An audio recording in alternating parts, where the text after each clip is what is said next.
The famous American entrepreneur Henry Ford once said that it is a fact of life that not many people know how the banks actually worked. And if they did, then there would be a revolution the next morning. Now, admittedly, that sounds really drastic and also quite quaint. Yet, I am here to tell you today that what he said is actually largely true, especially in the context of today. Because you see, there is a great illusion, a facade, that has been the very essence of banking for hundreds of years. And if you discovered it, you realize how flimsy it really is. And today, it is being largely threatened, which really makes us question the future of banking. Now, to really understand what I'm talking about, to get this illusion, we have to go back in time to hundreds of years ago when banks actually first arose. Banks first arose as these institutions, these places where wealthy clients, like for example merchants or aristocrats or perhaps even noble people, could actually store their actual gold. It was a place to store wealth, and literally they would store gold maybe in these vaults at these banks hundreds of years ago. And it was a really good business. People needed a place to actually store their wealth, and that's what banks were. And very quickly, banks accumulated a lot of these deposits of gold throughout Europe and also largely the world. And very quickly, banks realized an interesting phenomenon. Many people were depositing these gold at these banks, yet not many of them were withdrawing these gold at the same time. In other words, there were a lot of idle deposits, a lot going in, but not many of it coming out, at least at the same time. Yet at the same time, there's also a perfect storm, where there is a lot of commercial need for wealth to fund and finance commercial activity. So banks really quickly put two and two together.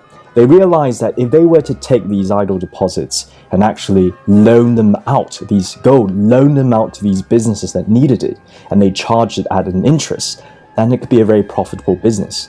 And this gave birth to the concept of fractional reserve banking, the very essence of banking today. In essence, taking idle deposits that are coming in and actually loaning them out at interest to make profit. This is very much the fabric of banking as we know it. But of course, there are limitations to actually loaning out gold. Not only is it quite heavy, there is a physical limitation towards its transportation. The reach can only be so big. So these banks very quickly, they realize that they have to be more efficient. So instead of actually loaning out gold, they started to actually produce these certificates, these pieces of paper, which were essentially a warrant for gold. In other words, a bank saying that they owed you the gold. It was as good as the gold itself, and these notes from the bank became what we know today as banknotes, essentially the money that we use, these physical paper, and they were treated in the same sense as actual wealth, as currency, and the banks would issue out these paper, again, to people who needed it, and that really became in circulation as we know it today. And today, fractional reserve banking is very much alive. Of course, we are still using notes, not so much gold anymore. When you're at a bank, when you're accessing your account and your capital, your wealth, it's also essentially digital. Now, if you take a moment to consider what's actually happening, and you scrutinize the fractional reserve banking itself and the dynamics of it, something very magical is actually going on. And what's going on is that the banks are actually creating money, in essence, from thin air. Take a moment to consider, when you're getting a loan, you're no longer getting the physical gold bar itself, you're essentially getting a digit, right? So when you're getting a loan, what the bank is doing, if it's approved, is it's crediting your account. The bank essentially makes a figure appear, essentially from thin air. And this record is treated as, again, the capital that you have access to. So truly, what the banks are doing is creating wealth from thin air. And the banks have been doing this for hundreds of years since moving away from the gold standard. And you might think this sounds like a giant sham. In a way it is, yet it is a very important sham because, again, the money that's being created by the banks are usually used to finance the economy, especially through commercial activity.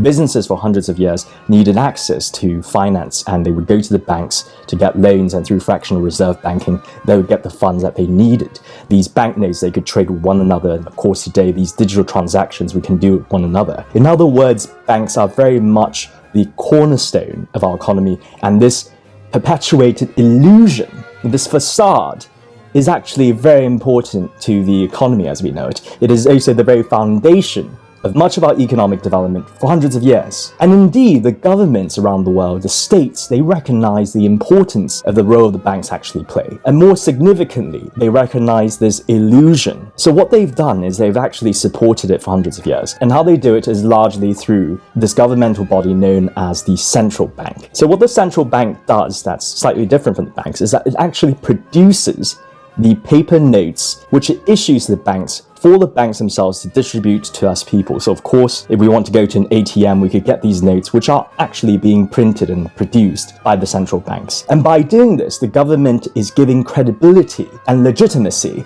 to the fractional reserve banking system.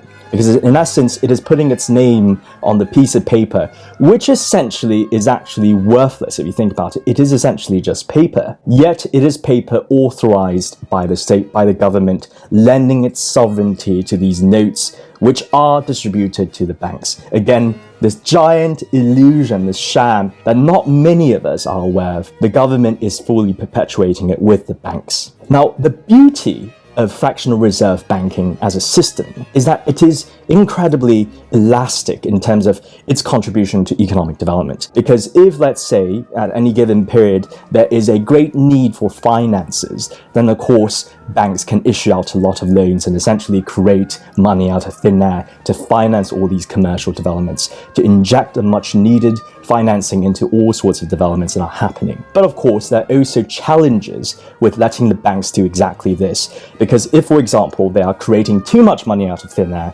then that could lead to inflation. Too much money in the economy and the markets can lead to increase in price as more and more money gets injected into all sorts of products and services. So this is also where the government plays a role of a game master. The central banks can actually set interest rates to try and affect and create costs for these banks.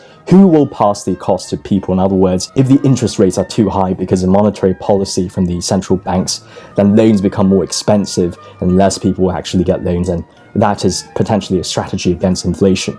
But more or less, we have all been living in an illusion perpetuated by the banks and the government, and this is really fractional reserve banking, the very fabric of banking as we know it. Yet this illusion today is under a greater threat of revolution than ever before because of our technological developments and these shifts in our economy and its development and progression. So for example, if you think about in the past, if you were a business and you needed loans, let's say if you were doing a conventional traditional business of manufacturing, so you needed to buy a lot of machinery, a plant, land, you would go to the bank, of course, for a loan.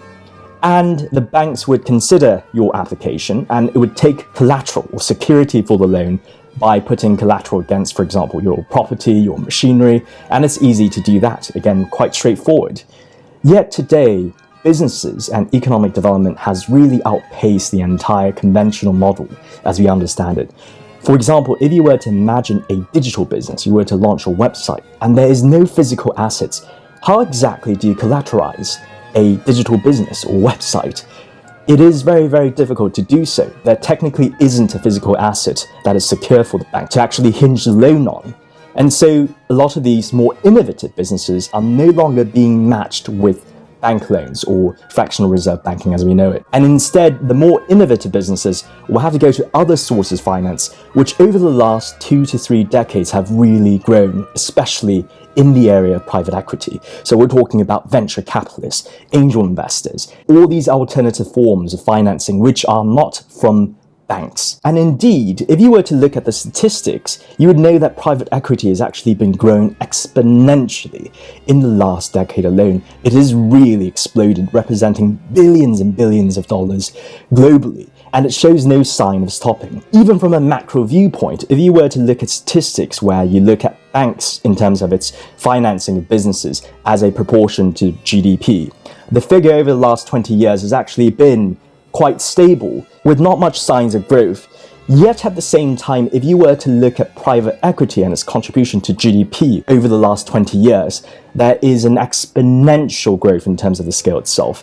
And you can see that comparative difference. It is indeed a very distinctive difference. In simple terms, it suggests that today, many of the commercial activities as we know it are no longer primarily being funded by banks and largely are going through other avenues of financing, which is a great threat to banks because, as we've established historically, fractional reserve banking, this is really the very fabric of it. And today that is being diminished by the developments in our economy. And not to mention, of course, we know, many of us, even right now, the rise of fintech and really innovations in the financial sector, which has really led to these tech companies creating these really amazing apps which are offering financial services. For example, PayPal and of course Alipay, which offers a very convenient way for us to actually access financial services by sending money or transferring money and making payments at our fingertips. And of course, we know that the user base growth of all these apps are exponential as well. No longer do we have to go to a bank to do these things or necessarily take out a bank card. We're actually using our phones more and more.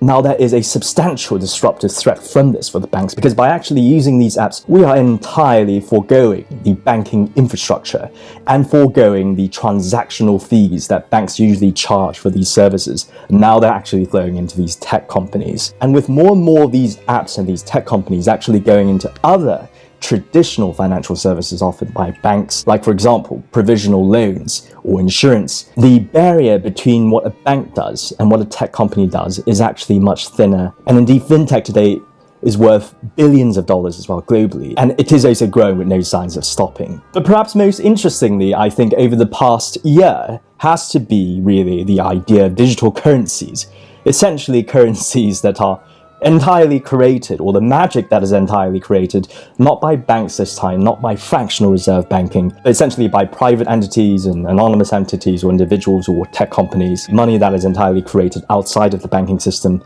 that is also existing in its own void with its own transactional networks and systems and channels. And as we have seen in headlines over the past year, there's a lot of signs of threat being posed by these digital currencies as they are growingly being accepted as legal tenders and also being used for commercial transactions. Now, you would think with everything I've said so far that the banks are really in trouble, and indeed that seems to be the case. And you might be wondering that earlier we talked about central banks. Now, what are the central banks doing then? Are they supporting these banks? Well, if you were to take digital currencies as an example, what central banks are actually exploring is really overall economic requirements. And in many of its current proposals, banks may actually be sidestepped because, for example, many of these central banks around the world right now are considering creating a central bank-backed digital currency, a CDBC, essentially a digital currency created by the state, by the governments. Even this solution, which is now the collective trend on the international level, poses significant questions to really banking and its distribution of money, because in the past, when the central banks actually created these physical notes, they would deliver them to the banks who will distribute them, again, for the state. But if you were to have a digital currency, there's no need for physical delivery. In other words, theoretically, we could actually form a relationship with the central bank. In other words, we could theoretically have an account with the central banks rather than banks themselves, entirely foregoing really the banks themselves at all. And that really seems to be the test pilot schemes in many countries. And so all this to pose a very interesting question of what is the future of banking. And now I think you would appreciate why I said what Henry Ford had stated, the idea that if we knew the illusion, which is an illusion, especially today, it is under threat of revolution, but potentially for me, I would say under disruption, a totally different model where potentially the future is digital, even in the financial services, where instead of relying on banks to fund the commercial activities that we have seen over the past hundreds of years, it is now in the hands of these tech companies. These tech companies are potentially our new banks. This is a possible future. It might mean a future of convenience, because of course, many of the growth that we have seen so far, which has been very threatening, has happened because of the convenience and of course the advantages it offers over the traditional method. And this could be greater accessibility to financial services, potentially cheaper financial services, beyond of course more convenient financial services. But yet it isn't without its